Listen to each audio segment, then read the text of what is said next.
పోరాడి తెచ్చుకున్న తెలంగాణలో కేసీఆర్ నియంతృత్వ పాలన సాగిస్తున్నారని బీజేపీ జాతీయ ఉపాధ్యక్షులు డీకే అన్నారు. ఏ ఒక్క సామాన్యుడి ఆశయాలు నెరవేరలేదన్నారు. కేసీఆర్ చేసిన అభివృద్ధి పాలమూరు జిల్లాలో చూపించాలని డీకే సవాల్ విసిరారు. పాలమూరు రంగారెడ్డి ప్రాజెక్టును నేటికి పూర్తి చేయలేదన్నారు. దగాకోరు మాటలతో ప్రజలు మభ్యపెట్టేందుకు కేసీఆర్ ఎత్తిస్తున్నారని డీకే విమర్శించారు.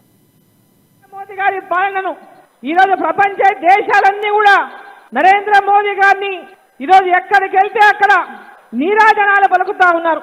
భారతదేశాన్ని ప్రపంచ దేశ పటంలో ఒక గొప్ప భారతదేశానికి ముందు నడిపిస్తున్న ఒక ప్రధానమంత్రి నరేంద్ర మోదీ గారు వారి నాయకత్వాన్ని ఈ భారతదేశ ప్రజలంతా కూడా గర్వించే విధంగా ఈరోజు నరేంద్ర మోదీ గారు ఈ దేశం యొక్క కీర్తిని పెంచుతా ఉన్నారు. మరి ఇక్కడ మన రాష్ట్ర ముఖ్యమంత్రి ఏం చేస్తున్నాడు? అవినీతి కూపంలో కూరుకొని పోయి తెలంగాణ రాష్ట్రాన్ని ఏ యొక్క లక్ష్యంతో మనం సాధించుకున్నామో, ఎందుకోసమైతే పోరాడి తెలంగాణ తెచ్చుకున్నామో, ఈ రోజు ఆ లక్ష్యాన్నంతా కూడా నీరుగార్చేసి నీళ్ళ కొదిలేసి కేవలం కల్వకుంట్ల కుటుంబం కోసమే తెలంగాణ వచ్చినట్టు తెలంగాణను దోచుకుంటున్నటువంటి అపకీర్తిని తెలంగాణకు మూటగట్టిండు కేసీఆర్ గారు. అభివృద్ధి అనేది ఎక్కడ కానరాదు.